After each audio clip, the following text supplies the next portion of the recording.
وما لنا ألا نتوكل على الله وقد هدانا سبلنا. Jamaah sekalian yang dirahmati oleh Allah Subhanahu wa taala, malam hari ini pembacaan sirah nabawiyah kita sampai pada episode kelahiran Nabi sallallahu alaihi wasallam.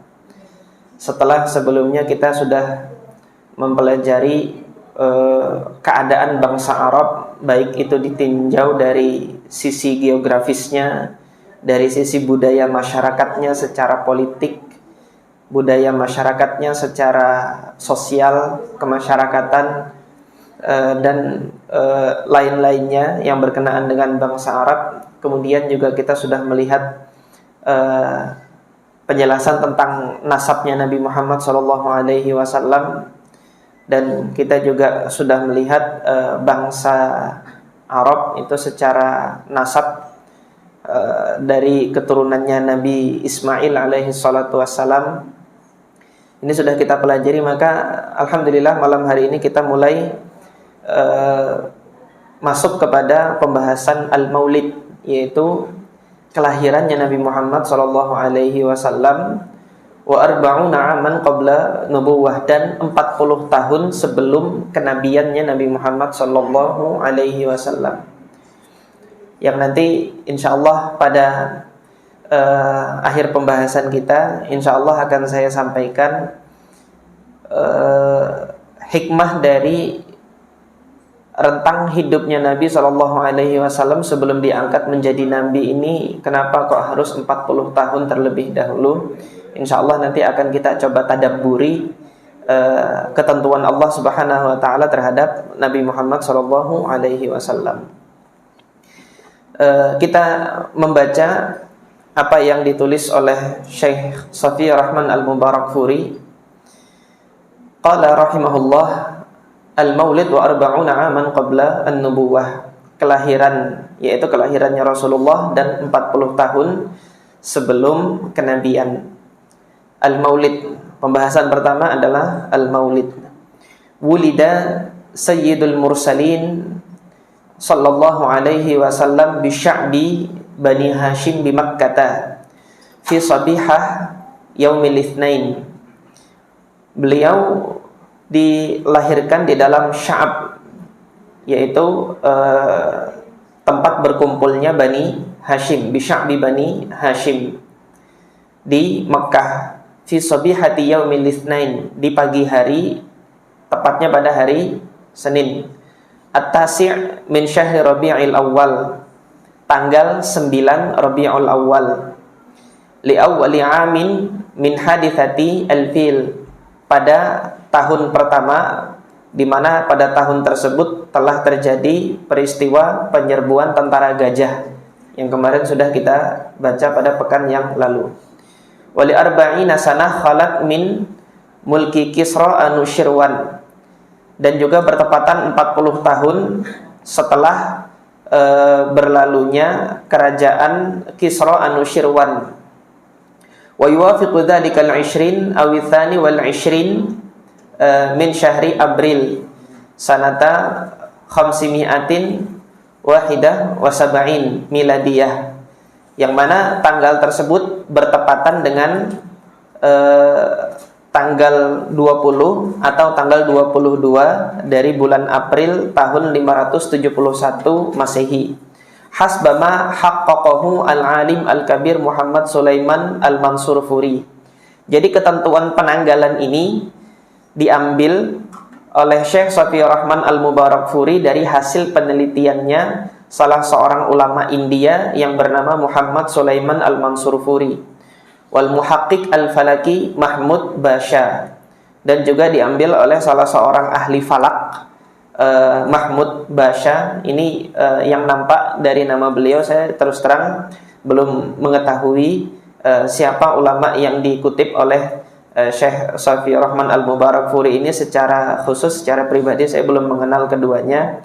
Namun dari namanya Al-Mansurfuri ini adalah ciri khas untuk kota-kota Islam yang berada di India Jadi nisbatnya itu ada furi-furinya itu. Al-Mubarak Furi, Al-Mansur Furi. Nah, adapun Mahmud Basha ini gelar bagi bangsawan-bangsawan Turki, ada Bashanya. Jadi nampak di sini ulama kedua yang dia ahli falak di sini, nampak beliau adalah seorang dari Turki. Nah, dua tokoh ini yang dikutip oleh Syekh Safiur Rahman Al-Mubarak Furi, dan beliau anggap ketentuan hasil risetnya ini yang lebih mendekati dengan kebenaran.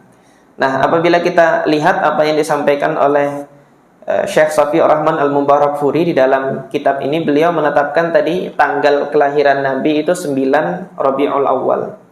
Sementara yang dipopulerkan di negara kita itu 12 Rabiul Awal. Perlu kita sampaikan di sini jamaah yang dirahmati oleh Allah, bahwasanya sampai pada detik ini para sejarawan itu masih berbeda ketetapan penentuan berdasarkan riset mereka masing-masing terhadap tanggal berapa sih Nabi SAW itu lahir. Jadi hasil perhitungan mereka terkadang sama, kemudian terkadang berbeda. Hal ini yang menjadikan salah seorang ulama Mesir, dan ini tokoh pemikir Mesir, Syekh Muhammad Ghazali, beliau menulis salah satu kitab Sirah Nabawiyah juga, salah satu karya beliau ada Fikih Sirah, yang mana Fikih Sirah ini jauh lebih dahulu ditulis sebelum Fikih Sirahnya Syekh Muhammad Said Ramdan Buti. Syekh Muhammad Al-Ghazali ketika di dalam pasal penjelasan tentang kelahiran Nabi SAW, ketika beliau menyampaikan bahwasanya para sejarawan itu masih berbeda pendapat tentang tanggalnya Nabi SAW. Hal ini menunjukkan bahwasanya syariat memang tidak pernah memerintahkan, agama ini tidak pernah memerintahkan dan membebankan kepada kaum muslimin untuk mengetahui tanggal pastinya lahirnya Nabi SAW. Apalagi kemudian perintah untuk merayakan atau memperingati hari kelahirannya. Karena sampai saat ini tidak Al-Quran tidak menyatakan hari lahirnya tanggal sekian. Hadis Nabi SAW juga tidak memerintahkan untuk kita mengetahui tanggal berapa Nabi SAW itu lahir. Akan tetapi pengetahuan yang demikian ini mengenai tanggal lahirnya Nabi SAW ini adalah bagian dari pengetahuan secara umum saja, yang mana tidak ada kaitannya nanti dengan perintah agama untuk mengetahui tanggal berapa sih Nabi SAW itu lahir. Namun yang jelas di sini para sejarawan bersepakat bahwasanya Nabi SAW itu dilahirkan di bulan Rabiul Awal, tanggalnya yang berbeda-beda. Kemudian Syekh Safiur Rahman Al-Mubarak Furi melanjutkan kembali, warawa Ibnu Sa'ad anna umma Rasulillah sallallahu alaihi wasallam qalat. Al-Imam Ibnu Sa'ad, Muhammad Ibnu Sa'ad ini adalah seorang ulama rijal. Beliau punya kitab At-Tabaqat Al-Kubra. Nah, di dalam Tabaqat Al-Kubra ini kan beliau menuliskan biografi-biografi para ulama Islam. Maka nomor satu yang beliau tulis adalah Nabi Muhammad terlebih dahulu. Jadi sirahnya Nabi Muhammad itu ditulis terlebih dahulu oleh Al-Imam Muhammad Ibnu Sa'ad. Baru setelah itu sahabat-sahabat Nabi yang memiliki kedekatan dengan Nabi SAW sampai ulama Islam di zamannya Al-Imam Muhammad Ibn Sa'ad ini. Al-Imam Muhammad Ibn Sa'ad satu tabaqat atau satu periode dengan Al-Imam Al-Bukhari rahimahullah. Nah, di sini Al-Imam Muhammad Ibn Sa'ad dalam tabaqatnya itu meriwayatkan bahwasanya ibundanya Rasulullah SAW mengatakan, lamma waladtuhu, ketika aku melahirkan Rasulullah, kharaja min farji nurun adaat lahu qusur Syam. Aku melihat dari kemaluanku ini keluar cahaya yang menyinari dan menerangi istana-istana yang ada di Syam. Riwayat ini juga diriwayatkan ternyata oleh siapa? Al-Imam Ahmad Ibn Hanbal di dalam musnadnya, dan kemudian Al-Imam Ad-Darimi di dalam sunannya, wa ghairuhuma ma yuqaribu dzalika, dan selain dari para ulama ini tadi juga meriwayatkan riwayat ini yang mana nanti redaksinya itu hampir mirip satu sama lain. Nah, ini setelah saya coba lihat sanadnya, sanad periwayatan untuk riwayat bahwasanya ibundanya Rasulullah Shallallahu Alaihi Wasallam itu melihat cahaya yang keluar dari kemaluannya dan menerangi istana-istana yang ada di Syam. Ini yang nampak bagi saya sanad riwayat ini kualitasnya la ba'sa bihi gitu. Artinya masih bisa ditolerir dan masih bisa diangkat menjadi hasan. Namun ada nanti riwayat-riwayat yang sanadnya itu nggak benar sama sekali, yang akan disebutkan nanti oleh Syekh Shafiyur Rahman Al-Mubarakfuri di sini. Nah, oleh karena itu di sini kemarin ketika pengajian di Al-Intisar sudah saya sampaikan kalau para ulama itu menyebutkan rawa, dia di dalam bukunya rawa telah meriwayatkan siapa orangnya. Ini kan rawa Ibnu Sa'ad, Al-Imam Ibnu Sa'ad telah meriwayatkan begini-begini, maka itu isyarat bahwasanya validitas dari redaksi itu kuat atau paling tidak bisa ditolerir untuk diterima. Tetapi nanti ketika para ulama itu menyebutkan ruwiya, diriwayatkan gitu kan, ini adalah isyarat bahwasanya riwayat tersebut lemah atau bahkan batil sama sekali. Nah, untuk riwayat yang ini Syekh Shafiyur Rahman Al-Mubarakfuri mengatakan waqad ruwiya. Nah, ini perlu kita cermati bahwasanya kalau beliau demikian ini adalah isyarat bahwasanya riwayat ini lemah. Sementara sebelumnya beliau mengatakan rawa Ibnu Sa'ad. Ini beliau yang nampak di sini menganggap bahwasanya riwayat itu masih kuat. Nah, sekarang untuk riwayat yang tidak kuat, beliau mengatakan waqat ruwiya anna irhasat bil bi'tsah waqa'at indal milad. Ada beberapa riwayat yang diriwayatkan gitu kan, ruwiya anna irhasat, ada peristiwa-peristiwa yang terjadi di luar nalar manusia, itu irhasat bil bi'tsah, yang bertepatan dengan diutusnya nanti Nabi Muhammad SAW, yang peristiwa tersebut terjadi pada saat Nabi SAW dilahirkan. Di antaranya fasaqatat arba'a asyrata syarifatan min iwani Kisra.